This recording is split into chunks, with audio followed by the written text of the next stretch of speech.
وحی کا ابتدائی دور اچھے سچے پاکیزہ خوابوں سے شروع ہوا۔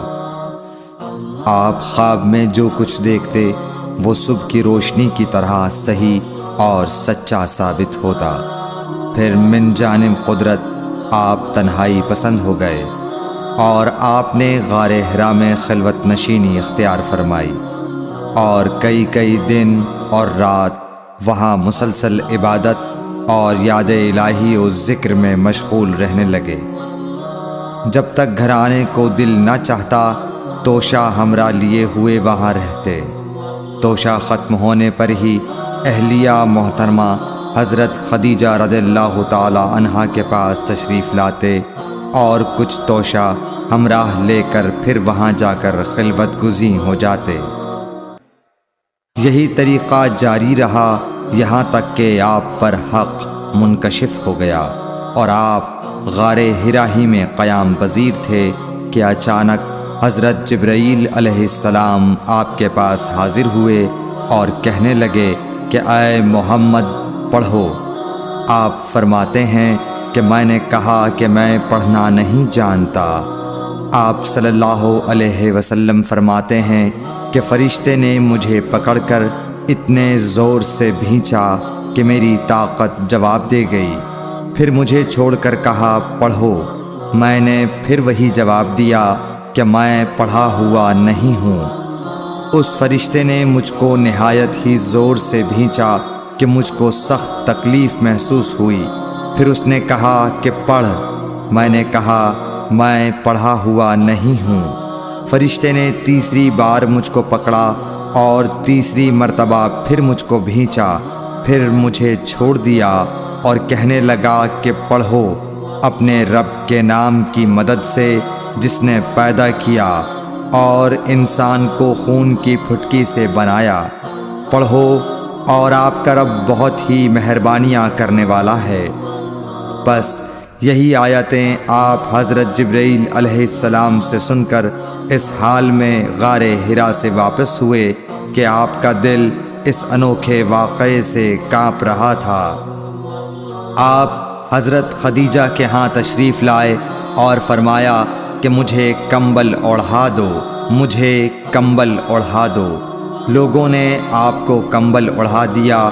جب آپ کا ڈر جاتا رہا تو آپ نے اپنی زوجہ محترمہ حضرت خدیجہ رضی اللہ تعالی عنہا کو تفصیل کے ساتھ یہ واقعہ سنایا اور فرمانے لگے کہ مجھ کو اب اپنی جان کا خوف ہو گیا ہے۔ آپ کی اہلیہ محترمہ حضرت خدیجہ رضی اللہ تعالی عنہا نے آپ کی ڈھارس بندھائی اور کہا کہ آپ کا خیال صحیح نہیں ہے۔ اللہ کی قسم آپ کو اللہ کبھی رسوا نہیں کرے گا۔ آپ تو اخلاق فاضلہ کے مالک ہیں۔ آپ تو کنبہ پرور ہیں، بے کسوں کا بوجھ اپنے سر پر رکھتے ہیں، مفلسوں کے لیے آپ کماتے ہیں، مہمان نوازی میں آپ بے مثال ہیں اور مشکل وقت میں آپ امر حق کا ساتھ دیتے ہیں۔ ایسے اوصاف حسنہ والا انسان یوں بے وقت ذلت و خواری کی موت نہیں پا سکتا۔ پھر مزید تسلی کے لیے حضرت خدیجہ رضی اللہ تعالی عنہا آپ کو ورقہ بن نوفل کے پاس لے گئیں جو ان کے چچا زاد بھائی تھے اور زمانہ جاہلیت میں نصرانی مذہب اختیار کر چکے تھے اور عبرانی زبان کے کاتب تھے۔ چنانچہ انجیل کو بھی حسب منشائے خداوندی عبرانی زبان میں لکھا کرتے تھے۔ انجیل سریانی زبان میں نازل ہوئی تھی، پھر اس کا ترجمہ عبرانی زبان میں ہوا۔ ورقہ اسی کو لکھتے تھے۔ وہ بہت بوڑھے ہو گئے تھے، یہاں تک کہ ان کی بینائی بھی رخصت ہو چکی تھی۔ حضرت خدیجہ رضی اللہ تعالی عنہا نے ان کے سامنے آپ کے حالات بیان کیے اور کہا کہ اے چچا زاد بھائی، اپنے بھتیجے محمد صلی اللہ علیہ وسلم کی زبانی ذرا ان کی کیفیت سن لیجئے۔ وہ بولے کہ بھتیجے، آپ نے جو کچھ دیکھا ہے اس کی تفصیل سناؤ۔ چنانچہ آپ صلی اللہ علیہ وآلہ وسلم نے از اول تا آخر پورا واقعہ سنایا۔ جسے سن کر ورقہ بے اختیار ہو کر بول اٹھے کہ یہ تو وہی ناموس معزز رازدان فرشتہ ہے جسے اللہ نے حضرت موسیٰ علیہ السلام پر وحی دے کر بھیجا تھا۔ کاش میں آپ کے اس عہد نبوت کے شروع ہونے پر جواں عمر ہوتا، کاش میں اس وقت تک زندہ رہتا جب کہ آپ کی قوم آپ کو اس شہر سے نکال دے گی۔ رسول کریم صلی اللہ علیہ وآلہ وسلم نے یہ سن کر تعجب سے پوچھا کہ کیا وہ لوگ مجھ کو نکال دیں گے، حالانکہ میں تو ان میں صادق و امین و مقبول ہوں؟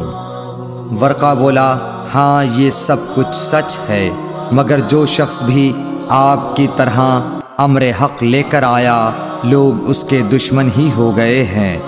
اگر مجھے آپ کی نبوت کا وہ زمانہ مل جائے تو میں آپ کی پوری مدد کروں گا، مگر ورقہ کچھ دنوں کے بعد انتقال کر گئے، پھر کچھ عرصے تک وحی کی آمد موقوف رہی۔ صحیح بخاری حدیث نمبر 3۔